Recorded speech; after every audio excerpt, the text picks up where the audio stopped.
Hey, what's up, guys? Patrick Bryant here. Gonna go over today my little process of speed painting. Just a couple of different ideas to think about as you're going about that if you're trying it yourself. Um, I know, well, for me, I know I've seen a lot of different speed paintings on YouTube, that are sped up sometimes 5, 10, 20 times the speed, and they're cool to watch.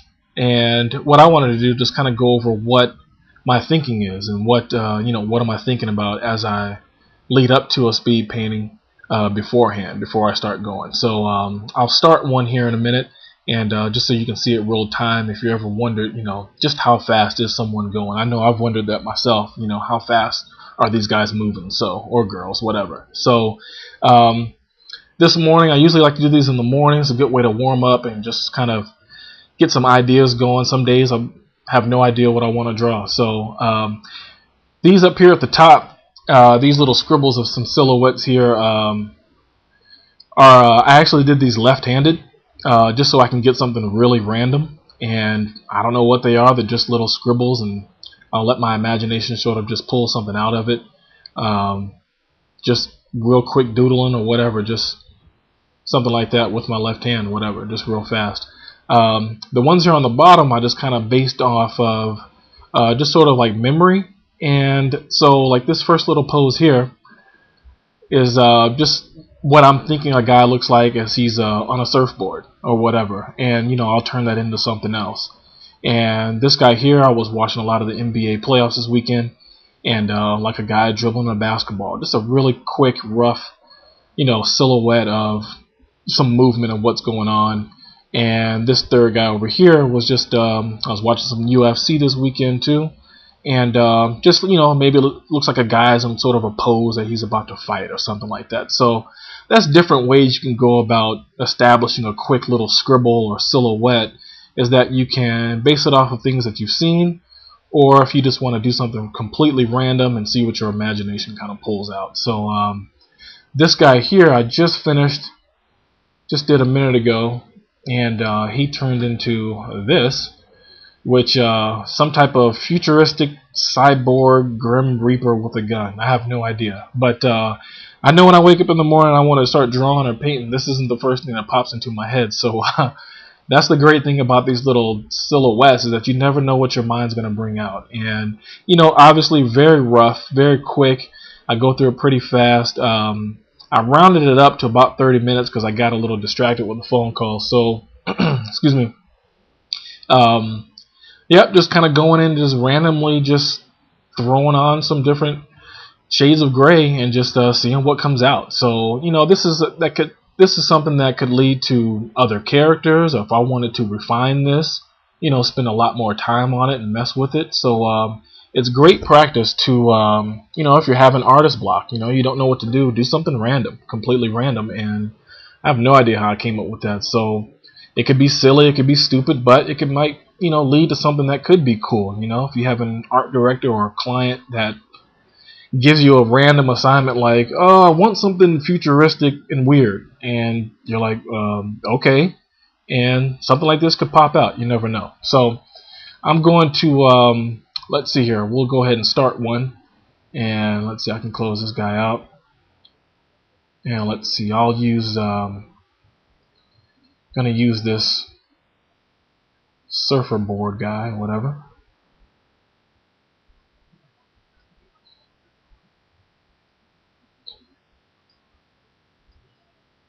And I'll just get started on this. I won't go through the full painting or anything like that, but this is just to give you an idea of how I go about doing it. Maybe other guys do the same.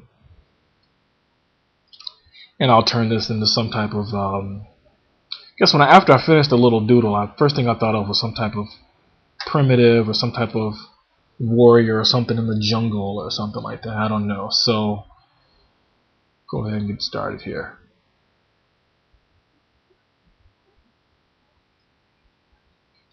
And if I do get quiet, it's simply because I cannot talk and draw and paint at the same time. So what I'll do, and based off of what I see, I see the character's left leg here, right leg behind,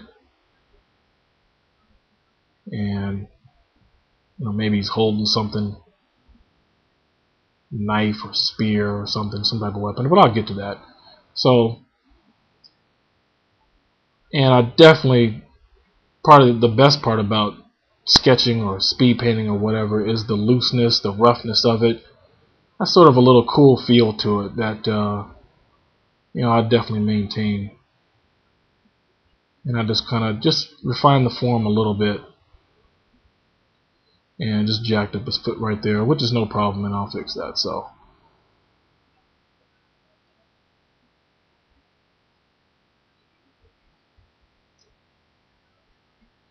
So if you're trying this yourself, and sometimes watching videos and stuff like that, it is kind of cool to see what people do when they're speed painting. Some people have an idea of exactly what they want to do. Some kind of go with the random approach like I've done. And seeing it sped up, that's great. Sometimes you just want to know, what the heck were you thinking when you made that particular decision, or how did you pull that form out, or whatever. So this is a little bit of how I go about doing it. So when I finish this, I'll post the picture up, but I'm not going to go through the whole thing right now. Like I said, I usually spend about 20 minutes on it, so I'm going to start working in some of the basic anatomy on the guy, and I'll sort of draw, semi-paint at the same time, using a couple little shades of gray and the black. You can kind of just see it start to come to form. Definitely use your eraser a lot, I do, just to kind of sculpt it to form.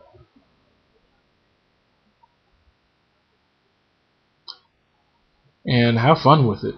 This is a great exercise if you, like I said, are suffering from artist block, if you're just needing to come up with something random, you have a director or client that wants to see something really, really quick.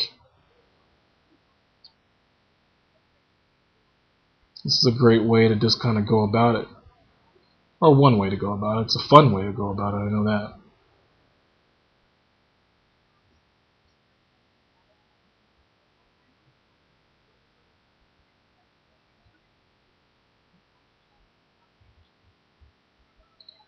And I'll add different features and think about some different things. One thing you can do also as well is, like, if you get to this point and let's say it's something you really, really like, and you're like, oh, I want this guy to be completely polished and cool. And that's when you can dig into your reference file. And what I would do if I wanted to take this really far is, like, I have a folder filled with just different images from different cultures, and I wouldn't necessarily look up a Mayan warrior or some type of African warrior or anything like that. I wouldn't look that up. I would kind of look up things like that I save are kind of like just that will help get the ideas going. So I might look at just maybe like some different African artwork, or maybe if I have any short stories saved about a village of a certain culture and something that they worship, I'll just implement some small details from that story or something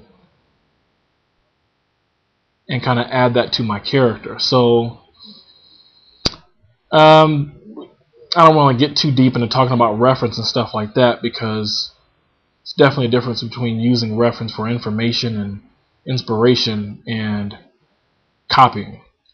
Just literally looking at something and copying what you see. So, big difference. And you can leave some comments or questions below about that particular subject. Maybe I'll talk about it another time, or I'll link a video where someone's kind of talking about it. So let's see. I'll just go ahead and end this for now, and like I said, I'll finish this up and kind of see what I came up with. I'll definitely post it on my site. Anytime you stop by my site, I'll have some more speed paintings done, and I won't necessarily post them on the main page. Just check the little subcategory over there to the right, and you'll be able to check it out. So this is it for now, and like I said, I'll finish this up. I'll put a link to it in the description below, and I hope you liked it. I hope you found it helpful, and if you do like it, thumb it up. That'd be great, and I'll see you guys next time, and we'll have a finished tribal warrior dude or something. Alright, see you guys then. Take care.